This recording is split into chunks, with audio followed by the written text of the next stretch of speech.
दोस्तों नमस्कार। दोस्तों मैं बिमल शाही आप सभी लोगों का अपने चैनल में स्वागत करता हूं और उम्मीद करता हूं कि आप लोग सब लोग स्वस्थ होंगे एवं मस्त होंगे। सभी राष्ट्रवादियों और सनातनियों से ये निवेदन रहेगा कि आप लोग मेरे चैनल को सब्सक्राइब कर लीजिए और वीडियो को लाइक एवं शेयर भी कीजिए। दोस्तों आज हम लोग बात करने वाले हैं अवध सर के बारे में। जी हाँ दोस्तों, अवध ओझा सर जो हैं भारत के बहुत बड़े विद्वान आदमी हैं। बच्चों को पढ़ाते हैं, यूपीएससी का प्रिपरेशन करवाते हैं और इनके बहुत सारे शिष्य आज के समय में आईएएस आईपीएस से बनकर पूरे देश में डिफरेंट स्टेट में पोस्टेड हैं, जैसा कि वो अपने वीडियो में क्लेम करते हैं। तो उनकी ज्ञान पर आज हम जो बुकिश नॉलेज है, उनके किताबी ज्ञान पर हम कोई सवाल खड़ा नहीं करेंगे। हम उनके जो राजनीतिक ज्ञान है जो अवध ओझा सर दे रहे हैं अभी, उसके ऊपर हम लोग बात करेंगे। तो पहले सुनिए, अवध ओझा ने अपने राजनीतिक सफर की शुरुआत में जो आम आदमी पार्टी से चुनाव लड़कर दिल्ली के पटपर्गंज विधानसभा से चुनाव लड़े, वहां से हारे और हारने के बाद जो उनका विश्लेषण है वो क्या कहते हैं वो पहले सुनिए। मेरे विरोधी का 3 बार पैर छुआ प्राइम मिनिस्टर ने कि ये आदमी सदन में नहीं जाना चाहिए। वहां पहुंच गया तो बहुत बवाल काटेगा, ये इतना चिल्लाएगा अंदर बैठ के ये, क्योंकि जब मीटिंग हुई तो ये हुआ कि अगर ये तो दोस्तों जैसा कि आपने सुना, अवध ओझा सर कह रहे हैं कि मोदी जी ने जो बीजेपी के कैंडिडेट थे उनके पैर छुए, इसलिए वो चुनाव हारे। मोदी ने कहा उनसे कि भाई ये इसको हराओ, अगर ये आ जाएगा तो विधानसभा में बहुत बोलेगा। तो इन्हें हराने के लिए मोदी को बीजेपी कैंडिडेट रविंदर सिंह नेगी के 3 बार पैर छूना पड़ा, तब जाके कहीं चुनाव हारे हैं। With all due respect Awadh Ojha के लिए, सर चुनाव में जीत हार होती रहती है। कोई आदमी जीतता है, कोई आदमी हारता है। चुनाव में मैंने ऐसा नहीं देखा है कि कहीं मैच टाई हो गया है। अगर कहीं हुआ होगा तो आप मुझे कमेंट करके बताइए कि कहां का चुनाव टाई हुआ है। तो एक हारता एक जीतता है। हारने के बाद हारे हुए कैंडिडेट का अपने हार का एनालिसिस विश्लेषण करना जरूरी होता है और विश्लेषण सही विश्लेषण करना जरूरी होता है। लेकिन अवध ओझा सर ने जो ये लाइन पकड़ी है ये तो सही नहीं। अब इनसे अब जो है, इनको एक इंटेलेक्चुअल आदमी माना जा रहा था, लेकिन इन्होंने जो लाइन पकड़ी है इससे लग रहा है कि ये आम आदमी पार्टी के रियल कैंडिडेट थे। इन्होंने क्या सोचकर ये बोला कि मोदी के पांव पड़ने से, पैर छूने से वो चुनाव हारे हैं। अरे अवध ओझा सर, मोदी जी का कोई भी बीजेपी का आदमी पैर छूता है तो वो उनको मना करते हैं कि भाई ये सब चीजें मत करो। लेकिन अगर कोई जबरदस्ती छू देता है तो बदले में वो भी उनका पैर छूकर हिसाब किताब बराबर कर देते हैं कि ना कोई बड़ा ना कोई छोटा। ये है उनकी मंशा। लेकिन आप चूंकि आम आदमी पार्टी ज्वाइन करके अपनी सारी बौद्धिक जो है नॉलेज है उसको ताखा पर रख दिए हैं। अब आप में वो सोचने समझने की शक्ति ही नहीं रही।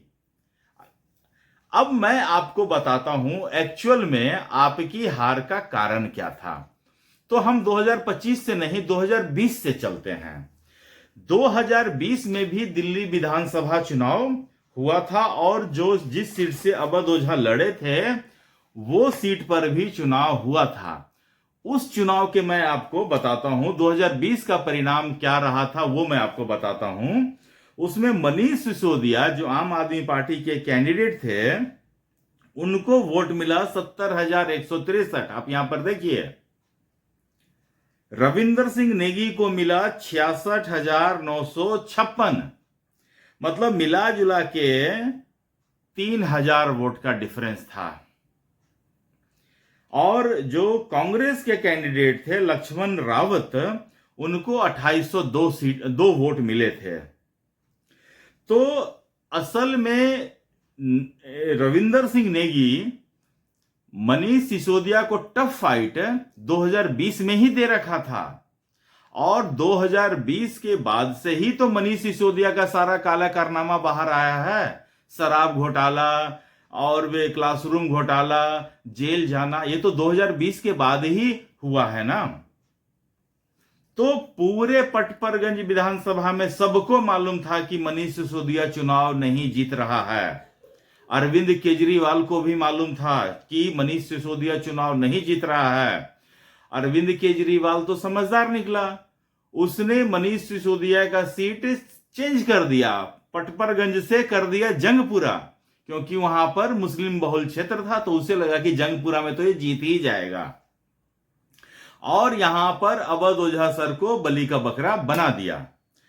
अरविंद केजरीवाल ने सोचा कि अगर अवध ओझा किसी इन्फ्लुएंस के दम पर, कि ये इतने बड़े एजुकेशनिस्ट हैं, पूरे देश में इनका चलता है वगैरह वगैरह करके, अरविंद केजरीवाल सोचा अगर बाई चांस ये जीत गया तो ये मनीष सिसोदिया के काम क्या मुहर लग जाएगा कि हाँ, मनीष सिसोदिया सोचो शिक्षा का क्रांति लाया था, ये किया वो किया, स्कूल में ये कर दिया, वो कॉलेज में वो कर दिया, इस चीज की मुहर लग जाएगी।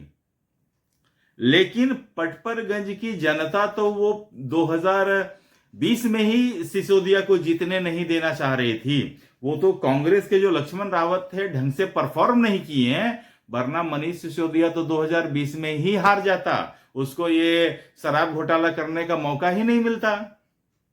अब देखिए 2025 का चुनाव, 2025 के चुनाव में रविंद्र सिंह नेगी जो भारतीय जनता पार्टी के कैंडिडेट थे, उनको मिला 74,060 वोट। अवध ओझा सर को 45,988 वोट, और कांग्रेस के जो अनिल कुमार हैं उनको मिला 16,549 वोट। तो जिस तरह से कांग्रेस ने इस बार परफॉर्मेंस किया है, 16,000 वोट से ज्यादा, 16,500 के करीब वोट लेकर आए थे। अगर ये 2020 में इतना वोट लेकर आते तो मनीष सिसोदिया 2020 में ही हार गए थे। लेकिन मनीष सिसोदिया को 2025 में वहां की जनता ने सबक सिखाने का सोच लिया था, लेकिन अवध ओझा को राजनीतिक ज्ञान की कमी होने के कारण अरविंद केजरीवाल ने इनको वो सीट दिया जो श्योर शॉट हारने वाला था। उसके बाद से अवध ओझा को तो समझ आया नहीं, राजनीतिक समझ इतनी तो थी नहीं, वरना अवध ओझा तो कहां बीजेपी के लिए फील्डिंग कर रहे थे कि बीजेपी से इनको सीट मिल जाए, फिर समाजवादी पार्टी से फील्डिंग करने लगे, कांग्रेस से फील्डिंग करें, मतलब विचारधारा की कोई बात ही नहीं है, बस लड़ना है तो लड़ना है। तो अब लड़ने के बाद तो हारना है ही ना, जब आप विचारधारा से समझौता कर लेंगे तो हारना तो आपको पड़ेगा ही, और हारने के बाद सही विश्लेषण बहुत जरूरी है। ऐसा नहीं कह सकते हैं कि कोई किसी के पैर छू लिया तो आप चुनाव हार गए, ये तो कोई रीजन नहीं हुआ। अवध ओझा सर, आप तो बिल्कुल अरविंद केजरीवाल की तरह बातें करने लगे कि मुझ इस जन्म में तो कोई हरा नहीं सकता है। ऐसी बातें राजनीति में शोभा नहीं देती हैं, ठीक है ना।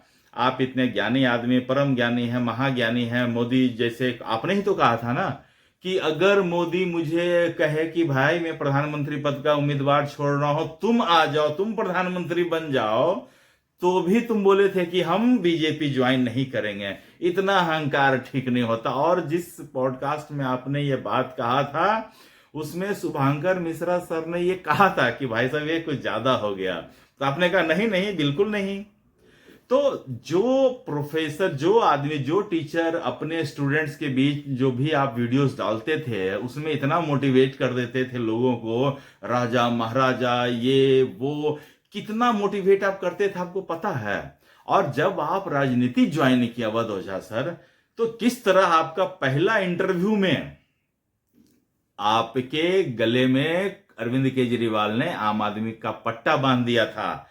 आपके सामने इंटरव्यूअर को सवाल पूछने से रोका गया था और आप है कि चुपचाप तमाशा देखते रहे। आप में इतनी रीढ़ की हड्डी नहीं थी कि आप ये कह सकें कि डेमोक्रेसी में आप किसी को सवाल पूछने से कैसे रोक सकते हैं? आप में इतनी रीढ़ की हड्डी नहीं थी। आज आप बड़े बड़े ज्ञान दे रहे हैं, तो आपका ये ज्ञान आपको ही मुबारक हो। और ऐसा ज्ञान लेकर चलेंगे तो आने वाले कोई भी चुनाव में आप जीत हासिल नहीं कर पाएंगे, ये ध्यान रखिएगा। क्योंकि अगर डॉक्टर सही बीमारी नहीं पकड़ेगा तो फिर इलाज कैसे हो पाएगा? तो डॉक्टर को बीमारी पकड़ना बहुत जरूरी है, उसके बाद उस अनुसार इलाज होना जरूरी है। लेकिन अब आपने बीमारी ही पकड़ ली है गलत, तो इलाज तो मुश्किल है ना। तो मतलब कि इन सब बातों से आप अपना कद छोटा कर रहे हैं अवध ओझा सर। अगर मेरी वीडियो आप तक पहुंचती है तो आप इस चीज का ध्यान दीजिए। आप कोशिश कीजिए कि इस तरह बचकानी बातें न करें। हाँ, कोई गंभीर, कोई मैच्योर चीज बोलिए, ताकि लोग आपको सुनना चाहते हैं, लोग सुनना पसंद करते हैं। इस तरह के फालतू चीजें ना बोलिए, वरना जग हंसी तो हो ही रही है आपकी। आम आदमी पार्टी से चुनाव लड़के आप जो हारे हैं, उसमें तो जग हंसाई हुई ना आपकी। रविंदर नेगी देखिए क्या शान से सरकार में मतलब कि चल रहे हैं, विधायक का काम कर रहे हैं, उनके काम की प्रशंसा भी लोग कर रहे हैं। तो अब आप देखिए, आप कहाँ लौट के बुद्धू घर को आए। टीचिंग करते थे, फिर से घूम के एक इलेक्शन हार के फिर टीचिंग करने हैं। जीत हार तो होती रहती है। आने वाला भविष्य में मैं ये नहीं कर रहा हूं कि अब आप कभी नहीं, लेकिन जो आपका जो ध्येय है, जो आपकी विचारधारा है, उस पर चलिए। सिर्फ चुनाव लड़ने के लिए नहीं ये हो सकता है। तो दोस्तों, आप मुझे कमेंट करके बताइए कि क्या अवध ओझा सर का डिसीजन आम आदमी पार्टी से चुनाव लड़ने वाला सही था या गलत था। तो दोस्तों, आज मुझे इतना ही अपडेट देना था। आप लोग अपना ख्याल रखिए, स्वस्थ रहिए, मस्त रहिए। तब तक लिए नमस्कार, बाय।